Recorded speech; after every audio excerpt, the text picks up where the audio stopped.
Okay, class! Na-miss nyo ba ako? Bumalik na si ma'am! At dahil first meeting natin, hindi muna ako magli-lesson. Gusto nyo ba yon? Ma'am, pwede po kami kumain sa kantin? Sure! Oh, yung mga gustong kumain, kumain na. Gawin nyo na lahat ng gusto nyong gawin. Basta, today lang yan ha. Next week, magli-lesson na tayo. Grabe, ang bait talaga ni ma'am, no? True, be. Kaya favorite ko yan si ma'am eh. Tara na, kain na tayo.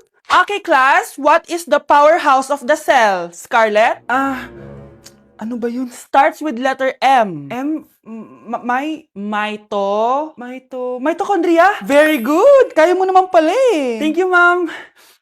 O, class, mag-e-exam kayo ha. Dinalian ko na to para sa inyo. Lahat ng nasa lesson natin, nandito. Okay, get one and pass. Oo nga, ang dali lang. Makaka-perfect pa ata ako. A few moments later. Okay, time's up. Pass your papers.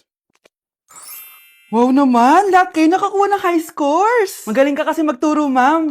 Okay, class, dahil Friday ngayon, gusto ko mag-enjoy kayo sa weekends. Kaya naman, hindi ako magbibigay ng assignment. Yes, thank you, ma'am. Makakagala ako. At isa pa, class, malapit na mga anak si teacher, oh. Magli-leave muna ako ng ilang months. Ha? Habang wala ako, si Ma'am Diana muna ang papalit sa akin. Maging mabait kayo sa kanya, ha?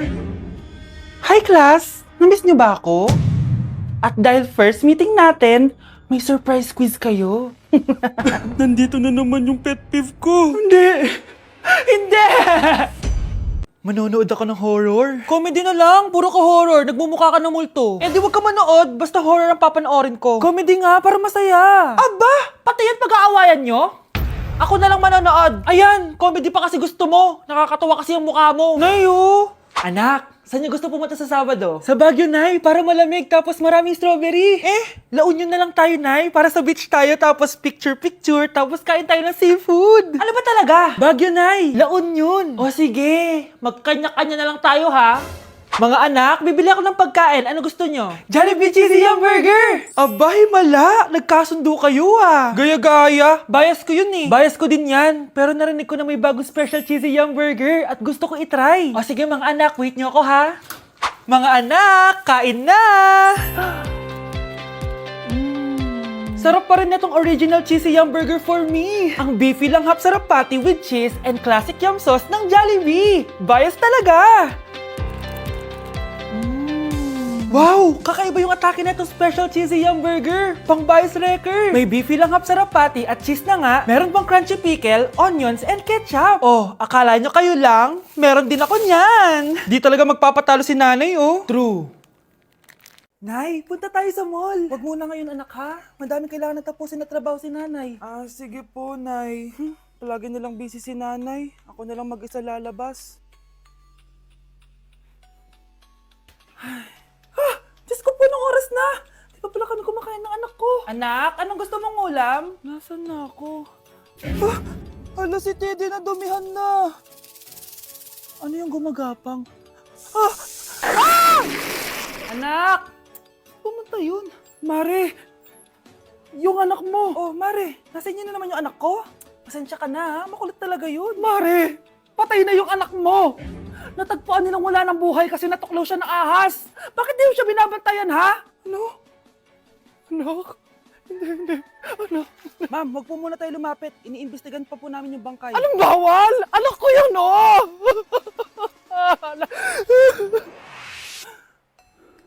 Nay, punta tayo sa mall. Anak, buhay ka. Sige anak, labas tayo. Punta tayo ng mall. Yay! Pumunta kami ng mall. O anak, nag-enjoy ka ba sa mall? Opo, Nay. Nag-enjoy talaga ako. Kaso, nagugutom na ako, Nay. Kumain ka na, anak. May tira pang pagkain dyan sa lamesa. May aasikasuhin lang ako trabaho, ha? Sige po, Nay. Ang sarap!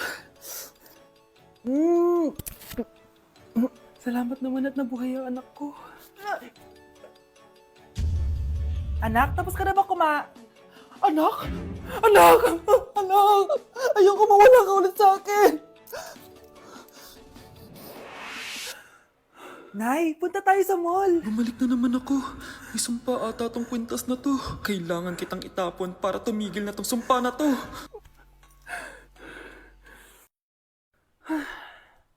Teka, kwintas ba yun? Sino naman nagtapon itong magandang kwintas na to? Sayang. Akin na lang. Ano matawag?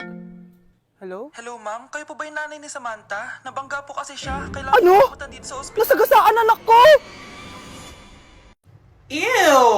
Tingnan mo nga itsura mo. Hindi ka bagay sa school na to. Wala akong oras makipag-away sa Cheska. Talaga? Eh di bibigyan kita ng oras. Hoy, babae ka! Subukan mo saktan ng basic ko. Makakatikim ka sa akin. Look who's here. Ang BFF niyang squatter. Anong sabi mo? Aray! Huwag mo akong angasan, be. Baka gusto mo mabura yung mukha mo. Hoy, Patricia, tama na yan. Awayin mo pa tong besi ko, hindi lang yung matitikman mo sa akin. Walang ya kayo, ipapag-guidance ko kayo. Lagot kayo sa tatay ko. Go lang, be. Papuntahin mo dito yung tatay mong korap. Pag-meet and greet kami. Hindi pa ako tapos sa inyo.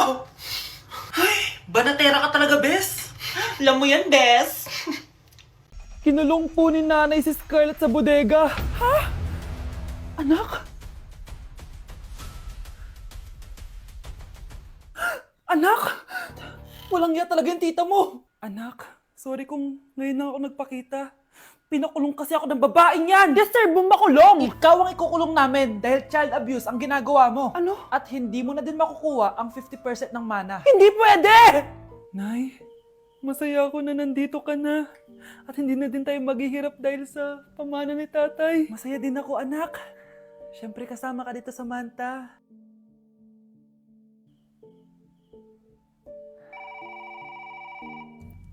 Ano ba? Bakit tawag ka ng tawag, ha? Oo, wala silang kaalam-alam. Sige na, baka mahuli pa tayo. Sa wakas, sa atin na ang mana. Maghahati tayo dito. Palayasin mo na yung mga batang yun, ha? Ako bahala. Ang galing talaga natin magpanggap date. Mga anak, aalis na tayo dito sa bahay. Lilipat tayo sa mas malaking bahay. O eto, mga gamit nyo, inimpake ko na. Talaga, Nay? Scarlett, huwag ka maniwala dyan. Nagpapanggap lang yung nanay mo. Samantha, ano yung mga pinagsasabi mo? Magjowa sila ni attorney. Sinet up nila tayo. Ganyan ba ang ugali mo, Samantha? Kaparehas ng nanay mong sinungaling? Samantha, ano ba? Kung ayaw mo sumama, edi wag. Sige, kung totoong anak mo talaga si Scarlett, saan at kailan mo siya ipinanganak? Ang dali naman yan. Edi sa Manila. Pinanganak ako sa ibang bansa. Hindi ikaw ang nanay ko. Ay, oo nga pala, sa ibang bansa pala. Sorry, nakalimutan ko. Ang dami namang drama. Total, nasa amin na ang mana. Umalis na kayong dalawa. Kung ayaw niyong pati kayo, ipakulong ko. Kung meron mang makukulong, kayong dalawa yon. Salamat sa pagtawag, Samantha. Inaaresto kita, attorney, sa kasong panloloko. Palpak ka talaga! Naisahan niyo ako ngayon, ha? Hindi pa ako tapos sa inyo. Talagang sinira mo yung sarili mo, attorney, para sa pera. At ang dami mo na palang naloko. Samantha, huwag na tayong maghiwalay, please. Oo, Scarlett. Dito lang ako palagi sa tabi mo. Kayong dalawa, mag-ingat kayo palagi, ha? Gamitin niyo na maayos sa pamana ng tatay niyo. Salamat po. Class! Hindi makakapasok ang next teacher niyo. May sakit daw siya. Yes, free time! Oo, pero behave lang kayo dahil may next subject pa kayo. Scarlett, maglista ka ng noisy. Ako na naman ang bida sa classroom na to. Lo, bakit siya yung maglilista? Eh, isa din naman yan sa mga maiingay. Ah, ganon. Hoy! Bakit mo ka nilista? Ngayon nyo ko subukan. Psst, pre, open. Magpataas na tayo ng rank. Sige, pre. Basta ayusin mo lang, ha? Oo. Pre, habulin mo! Nagbabackdoor, oh! 1 point ka na, Miguel. Lo! Yun! Panalo! Oh, ba't si Kenneth di mo sinulat sa noisy? Bakit? Crush ko yan, eh. Sige lang, Kenneth, magingay ka lang. Ako bahala sa'yo. Wow!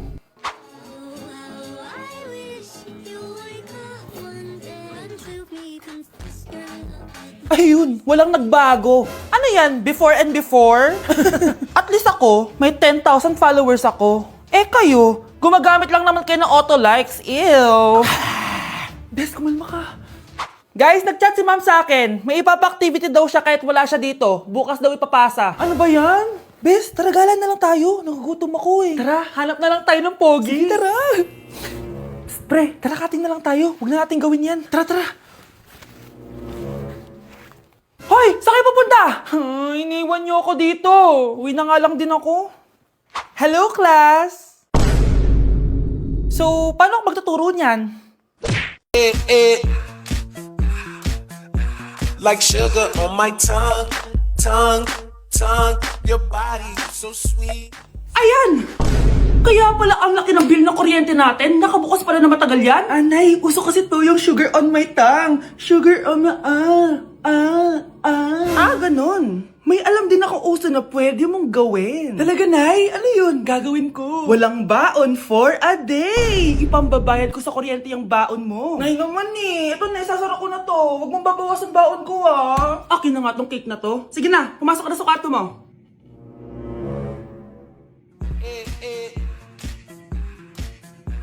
Like sugar on my tongue. Nakikiramay po ako sa pagkawala ng asawa niyo. Masakit para sa amin ang pagkawala niya.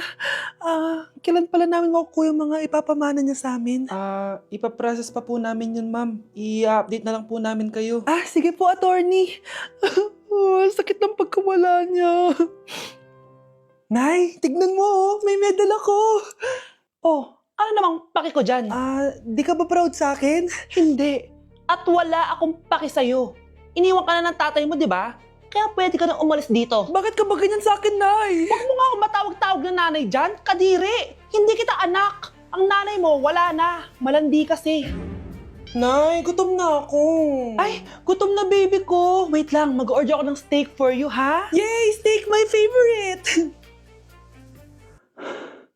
Ampun lang pala ako. Nasaan na yung totoo ko, Nanay?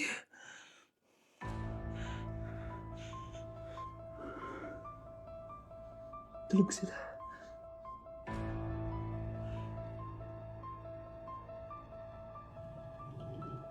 Nasaan na yun? Ito ba si Nanay? Sino ba ito tumatawag na to? Muntik na yun. Attorney? Hello, ma'am. May update na po sa ipapamana ng namatay niyo pong asawa. Sige. Punta ka dito sa bahay. Sa wakas, ito na yung araw na pinakahihintay ko. Hoy, ikaw! Pag dumating dito si attorney, magtago ka. Hindi niya pwede malaman na may isa pang anak ang asawa ko. Sige po. Ma'am, nakuha na po namin yung last will and testament ng asawa niyo. Ang nakasulat po dito ay, ang 50% ng kayamanan niya ay mapupunta po sa inyo. Ha? Mali ata yan, attorney. Dapat 100% ang mapupuntang kayamanan niya sa amin. Kami lang ang pamilya niya eh. Bali ma'am, ang nakasulat po kasi dito ay ang isang 50% po ay mapupunta sa isa niyang anak. Ano? Baka yan yung isa naming anak na nawala? Oo, sa amin na lang yan. Ako ang isa pang anak ni Ramon.